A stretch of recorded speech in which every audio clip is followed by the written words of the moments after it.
The Clearing is the latest album from Wolf Alice, and I'm very happy to have Theo and Joel join us here in Oakland, California. Hello. How you doing? Guys, so good to see you again.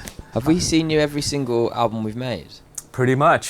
Thank you. And really I am cool. so grateful that you make time for me to interrogate you and be inquisitive about how things were put together and how your lives have been. How have your lives been here in the States so far this tour? They've been good. They've been great. It's been the most fun tour. It's been amazing. This has been the first time that we've been playing probably the bulk of the new album live, and we've been kind of figuring out the puzzle that is playing all of our songs that we've got over the last God knows how long now. And I feel like we've cracked it a little bit, and the show's feeling really good. And there's been new people coming to the gigs. There's been people that we've seen grow up since they were kids. Like it's always a bit of a treat getting to go out and start playing. It's like us. We've been doing this for 10 years. We've been doing this for 10 years. I look back in the archives. It was 2015, right before My Love Is Cool came out. Yeah, I remember. It was at a tiny venue in San Francisco With called Drench. Rickshaw Stop. It was the rickshaw, Yeah. Drench. Yeah. And I should have screenshotted it and showed you what we looked like then and do a side-by-side comparison. But Bad haircuts. You've seen all of mine. I've seen all your incarnations. Yes. What inspired this hair? I really love it. I wish I could do something along those lines. It's my attempt at growing my hair longer, which doesn't really happen because my hair grows outwards, so I have to cover it in product. See, I have the Asian hair, and I grow it out, it just sticks up. You had it But then the longer it grows, like during the pandemic, in quarantine, I let it grow almost to your length, Joel. Really? Wow. Yeah, and Wow. and I got some mixed reactions. Oh, So really? I'm my sure mother you was looked like, amazing. "Back to this." Right. I'm sure you okay. look great. Joel's got the best hair in My the mum band. complains when I cut my hair. Like I had long hair, probably like on our second album when we were spoken, I did grow my hair quite long. And I cut it off, and she's like, "Why'd you do that?" So okay, I'll grow it back. This feels like our long hair album. So Yes. Joff's got a lovely head of hair flowing. That was the Eddie's- first thing that I noticed when you started the rolling most out the important photos and videos and social media and Yeah. stuff. I was like, man, what happened to Joff? What happened to Joel? And like I said, Theo, your Time. hair is top notch. Thank you. This off is camera, great, let's man. get the I thought secrets. let's just do this You interview didn't say that about me and people's Joff. You said, "What's happened to them?" And then you look good. hair. Joff looks 15 out of 10, Yeah, man. Joff looks great. By the way, Everyone looks great. By the way, just for those watching, Ellie is on vocal rest because she's really, really emphasizing vocals on this tour. Yeah. And I totally understand that. Joff, has the baby come yet? That's Joff's news, but Okay. Joff is, Okay. he's So at that it was time of his pending life. before the tour Yeah. that he was Yeah, I expecting. don't know if I feel like, yeah, it's for Okay. him. But we do have John Victor from a band called Gengahr filling in for Joff while he's at home, and he's outrageous. And I don't know if you know that band, if that's new to you guys, but you should really check out John's band Gengahr. And he's a dream. Like they're kind of similar in many ways in the way they treat their instrument and. John, I don't know, John, I haven't been worried about. It's really strange when one of Wolf Alice isn't here. It's quite hard. It's not really the same thing. So to have somebody that can just come in and just bring their own character to it and make the show such a joy, we're so lucky to be in that situation. And I take it that the friendship has been around for quite some With John? time, right? With John. With John? John, Well, both of them, Yeah. there's a good friendship. So it was easy to just... We've known John Yeah. 10 years, like probably, we went on tour with them, with Gengahr and Alt J in like 2014 or something longer, right? Yeah, ages. Wow. And he was like, we spoke, John came on the scene, there was like this talk of this like virtuoso guitar player that was in this new band, which was Gengahr. And I remember, this is going a bit off topic maybe, but I remember seeing this video of John, just his feet, and he could do this trick where he could like, it was just, didn't have that thing where you press one pedal and all your pedals change. He just had all these different pedals, and he did this thing where he was like, with his foot to get into the next sound. And I remember really vividly being like, whoa, who is this guy? And yeah, he is, I would say, a virtuoso. He's fantastic. Virtuoso. Wow. What high praise. He should be in the middle here. We can get him in. Yeah.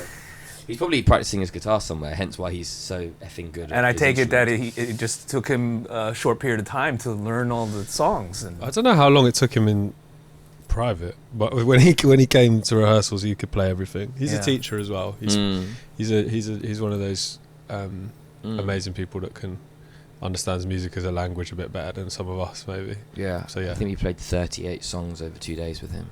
Wow. I need to get his info. I'm a very poor guitar player. I tried to pick it up. he's a great teacher. I tried to pick it up. Teaching Bailey. He's teaching us. Oh, really? Yeah, Bailey's playing the guitar. Okay. Please. Yeah. So, yes. I tried to learn over the quarantine and, off and on and what have you, and still trying to learn Yuk Fu. All right. So You'll be all right with that one. That's only 3 notes. yeah. Yeah. It's interesting how we're talking about this, and Joff's personal life is growing and changing and whatnot, and this album kind of represents a lot of that too, in terms of the sound and subject matter as well. I think so, yeah. The album is great. Congratulations on the release. Thank you. And I absolutely love it. I feel like songs like Play It Out, White Horses, Joel, I know that's very personal for you. Trying to understand your heritage and sorting out those stories, is that something that's been prevalent for much of Wolf Alice in terms of how do I write a song that kind of expresses myself? Well, everyone in this band writes music, individually. There's usually sort of like a period where everyone kind of comes with songs, right? Theo writes amazing music, Joff writes amazing music, Eddie writes amazing music, and we all kind of come together, and then we find where the album, the Wolf Alice record, sits amongst that. I guess with that song in particular, I actually did something I don't always find myself doing, and I always find myself very inspired by the others, and particularly Ellie with her songwriting, which is trying to be very honest. It's kind of a subject that I thought was maybe a bit, not strange, but like it was quite a unique subject in many ways, the full story of where that subject matter comes from, that almost like why it's too personal to put in a song, not for being shy, but you wonder like where's the universality or whatever, how would this reach other people, like if it's too singular. But I actually think in many ways that's maybe what makes it universal. Do you know what I mean? You are speaking about something quite personal, and you realise that everyone has stories and everyone has a past, everyone has heritage, and maybe everyone's thought, even if it's just one line that affects people, So yeah, I had this kind of poem that was written about where my family come from and where I was at that period. I was literally in a car with my sister, my mum, my auntie, and my wife. My sister lives in Australia, and it was really rare we're ever together. And that's where that poem came from. And then I gave it to my chosen family, which is Theo, Ellie, and Joff. Very much are my family, and we all wrote that song. We kicked it around in a room together and made it what it is, So yeah, it's an example of that, of looking really inward and kind of maybe finding something that has affected more people than I was maybe expecting, or, And the joy of being in this band is that you collaborate with your best mates, and they can bring a song that starts off as like a weird little demo in my house, which it did, into the song that we play today and the song that we recorded with Greg. Being as tight as you are, I feel like that you, Theo, may have already known about, obviously, his past and his heritage and all these things. So how much do you help him along in terms of expressing him, opening himself more, as opposed to holding back? I don't know if that's a conscious thing because we're friends. Do you know what I mean? When you're friends with someone, that's part of you're complicit in making sure that they're the best versions of themselves, or hoping that you can contribute to them feeling authentically themselves around you. And the fact that we also have this sacred thing together, which is making music in this capacity, it's never like, it's not a conscious effort to be like, I need to tease out this amazing aspect of it. It's just hoping that you're just got a good enough relationship that people can share these brilliant ideas they have. So it's kind of that's one of the best things about being in a band with friends, I suppose. It's just, you get to do. Hopefully, people do their thing, and they usually do in this band. Yeah, it's pretty cool. And because of the friendship being so tight, it's easy. Yeah, I mean, I've known him since I was like 14. We've so known each other like pre-band. I think Theo, you were like 14 or 15. I was like 15 or 16 when we met, and we weren't in a band. We'd always wanted to be in bands together, and we did. Right, we've written music together in between, but the band came after the friendship. Do you know what I mean? So you do have this kind of like psychic like thing that goes on. And it's kind of friendship then band. Yeah, exactly. Hopefully. I think you're in also it for- like Maybe not. Yeah. Maybe everyone's got different answers, and I've just exposed myself. no, it's true. It's true, isn't it? It's a really interesting question because, like, you know, and you put even among. I've said this a few times through this record. Like, I get less nervous about putting the album out as I do about showing the other three things that I find exciting or interesting or really good, because whether this is a good thing or a bad thing, I would love to impress the three of them, because this is what we do, and it's like I want to show them something I've made that's exciting. So yeah, there's always that moment of like, I think if everyone gets excited, that's the encouragement, rather than be like, you know, I'm not sure there's ever like a sit down and like. It's not like the four of you are in a room together. You have something to share. And, No, we haven't sat down with a therapist yet. Yeah, it's not like, what's that Metallica movie? I've still not seen that. You know, Everyone I've only tells seen me bits I of need it, to to be see fair. it. The one where they make that album that took some a kind year. of monster. You know, they yeah, have like I haven't seen that. Oh shit! I think like we all need to go and watch the movie. But Yeah. but yeah, I think excitement is encouragement a lot of the time. Because I view bands as almost as like a band camp or writers camp that people go on retreats for these days. It seems to be a thing in the music industry. Yeah. Where it's like, Oh let's- right, what No. do you mean? Like when people go to write songs, like in pop, Yeah, writing things? yeah, and they kind of poke and prod each other, and they kind of say, "Okay, let's take this feeling. What were you doing? Where were you?" And you know, and so forth, right? I don't know if it's. Well, I don't know. I've never been on one I of don't them writing poke camp you things. for I think feeling. what I'm trying to get at is that it's just the like, I'm trying to describe it being authentic, but like we've just authentically evolved together, and we spent the bulk of our lives dedicated to this one thing. So our experience is unique to us in that sense. That's how we work. We're usually trying to impress each other first and foremost, or like better what we did before. Yeah. I'm curious to go on one of them camps though, where everyone's all writing songs for someone, and they're all trying to open I'm each curious other up. too. I wonder guess what as goes well. on there. Like we're not writing for someone. We're writing for like ourselves. So. Look, we can't really compare to writing camp because no one's ever asked us to go on one. But Well, you seem to be doing all right. They've so. heard our music, and they're like, nah, they're not getting the invite. But we're very invested and we're very supportive of each other. And I mean, people have asked quite a bit recently, like, you guys still seem really close and like happy and like friendly. And we're like, yeah, like it just got a great love for what we do and a great, I feel very respectful to each other in a moment where you're very vulnerable, which is basically showing someone something you're invested in creatively. It's quite a vulnerable position to put yourself in amongst yourselves as well as when you give it to the world, you know.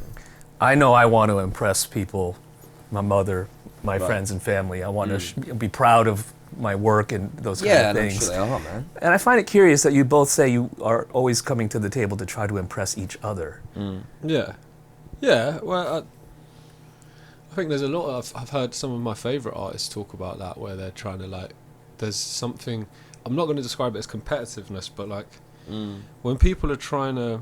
When you've got other friends who make things, or you've got a kind of group of people that you. Not that I'm saying I even have that, but I suppose I do within the band. When you're trying to like, when you rate what other people do and you're inspired by them, Exactly. you want to do something in a healthy competitive nature to be like, do you think that's like, is that cool? That's not the only thing. That's just a facet of being. Right. exactly. No, for sure. Yeah. It's I like just you're wanna- still making something that's like, you know, whether you're trying to make sense of how you feel, you're writing a song or whatever. But there's also that kind of aspect. Sure. To me, it's like if you didn't have that, like, what's the point? Like, Of course. like you're in a band together, and I'm in a band with you because I love them, and they blow my mind with what they can do musically. To me, music is just my number one thing in the world. So it like all becomes this giant cacophony of like those different factors being like, I hope they love this thing I've made, like, because I love them. Obviously, the fans are impressed.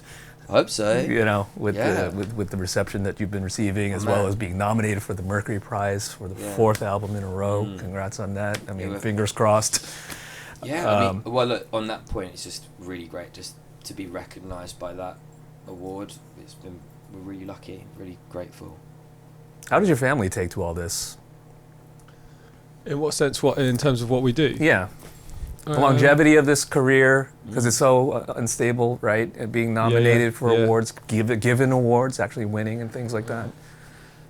Yeah, I mean, there's a lot of our families. I mean, I suppose like your family, you come from has been very supportive to all of us. Yeah. Joel's mum in particular has been a bit of. We've made some of our first demos before My Love Is Cool and My mum's house. Yeah, in Shirley's house, and Shirley would support us, and so would Barb's, your auntie, and everyone's family are really always been very supportive to us. And then there's also the family we have now, which is partners and kids, I suppose, and things like that, and that's requires quite a lot of sacrifice when you tour as much as we do from their perspective. And you know, I suppose it's an expression of love, letting you just go away and do this thing that you're in constant pursuit of. So we've been really lucky to have the family that we have to keep doing this, because it's not easy to keep Exactly. Yeah. being like, goodbye, Right, yeah. do this fucking We're very band. Yeah, we're gone for 7 months now. And yeah, definitely. Yeah, we are really very lucky. We all come from supportive families in that respect. Yeah, that's great to hear. Sonically speaking, the album is just so... It takes you guys to another level. I mentioned that it's a growth aspect in terms of maturation of sound and the sonics, and it goes back to that, I don't know, 70s California type of vibe. You recorded it in, here in California, in Los Angeles in particular, where others have kind of mined and have been inspired by the 70s. What is it about that sound, the folk rock, pop rock vibe that Fleetwood Mac, the Carpenters, and that ilk have been so inspirational for this particular album? I think the inspiration didn't necessarily come from an era or a band necessarily first, but that was an evolution of after we'd started writing and realizing what we were making, in a way. Like, lots of this record, it felt like everyone had matured on their, as individuals, as musicians, vocalists, performers and songwriters, and I think we were trying to maybe explore our competence within that, and in an incredible way. Like, I think when you're listening to when the biggest pop songs and the best songs, the biggest songwriters were the most prevalent in culture, it's like around then it was just these bands that were just unbelievable. Like, they were virtuoso and then also could write the most succinct pop song that makes you cry. And I think the nostalgia for an era like that became apparent, and that's why there's those Carpenters, and there's a band called Pentangle that we reference a lot, specifically this one song Wedding Dress that appeared all the time, and Glenn Campbell kept coming up. And I think maybe that's just the phase we were in or have been in. Not to say that we're always going to be in this phase, it's like the beauty of it is it's a constant evolution. And I think we were writing these songs, it was back to basics. There was acoustic guitars flowing around, and no one had turned a laptop on for a while, and it was this kind of, we've done one thing for a long time. We were trying to deviate our process to make things fresh for us, and I think a lot of the time we're motivated by that thing of what's new, what's a new challenge for us. Less is more was a massive facet. Multi-track recording exists. You open Logic and you've got endless opportunity, and it's brilliant. It's the most amazing thing to go and make a demo on your own. It's like the most fun you can ever have. But this time we were like, maybe let's try and not do too much and see what we can do with what we have, constituent parts that make up a band. We wanted you to be able to see the band in your head when you were listening to the album, which was a kind of thing that I suppose happened back in the day because people just recorded people in rooms. Right. It was just curiosity of what we hadn't done before, and I think it landed very comparably in the 70s. It really made a lot of sense to me, especially after the deluxe album for Blue Weekend came out, and you did the pool sessions. Oh, yeah. And I can't tell you how many times I watched those videos on YouTube, where it was just you guys in this big studio, I believe in LA or somewhere, right? Oh, it's the pool. That's in London. It's in West London or something. I don't know where. It's South London. It used to be a Chemical Brothers studio. Oh, back in the day. All right. Yeah. Anyway. Very nice. So, but that pool sessions just really emphasized your musicianship and the harmonies as well, right? With you and Ellie going back and forth on certain songs. And did you know it's one song, a cover of the Alex G song Bobby, Yeah. which I think Alex G is probably last couple albums, few albums has been a mainstay inspiration for everyone a little bit, and I think those harmonies in that cover. And I remember Tav, our manager, who's actually in the other room, I remember him being like, I fucking love that. I love that Bobby song, man. Yeah, it went down well. I feel like for me, because everyone in it's a close harmony as well. It's a hard one to do that. And it was like it opened up I don't know what it did, but it made people think a bit differently, and within the band of like, okay. I'm not saying that's like a there's only one song really where we've focused in on that kind of like duetness, but like there was something about it, and like the way Joff plays guitar in that recording, that is like how I hear, that's how I always think of Joff. Obviously he's like insane with the pedals and stuff like that, but give him an acoustic guitar, like it's crazy. And I felt like we had to remember that for a minute. We're like, you just need this one unplugged wooden instrument, and like it's incredible emotion you can get from it, and it allowed us to push like vocals, up. It wasn't like walls of like tracks to try and get Ellie's vocals to sit above.